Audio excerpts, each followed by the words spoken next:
Now, one of the questions that I have for this particular study is, when does or doesn't the creation of a product or expression demonstrate understanding?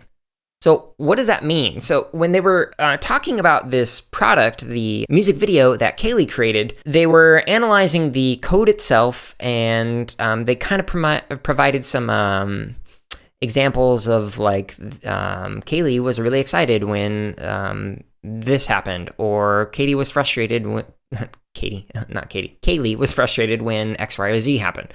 But they didn't really talk about what Kaylee was learning at those moments. They only talked about epistemologies or things like that at the end in relation to the product itself. So a follow-up question that I have is, how much of a creative expression is the result of understanding, and how much of it is the result of experimentation and happy accidents? In other words, just because there's a bunch of sequences and loops that are going on in there, it could have just come about by kids dragging in and dropping a bunch of blocks in a sequence and going, oh, that looks cool, but not actually knowing what's going on in that particular sequence.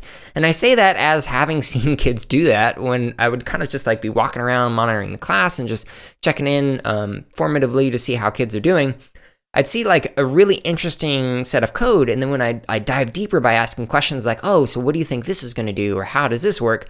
Sometimes they would just confess like, oh, I don't know, I just kind of dragged random stuff and this is what I got. I think it looks cool.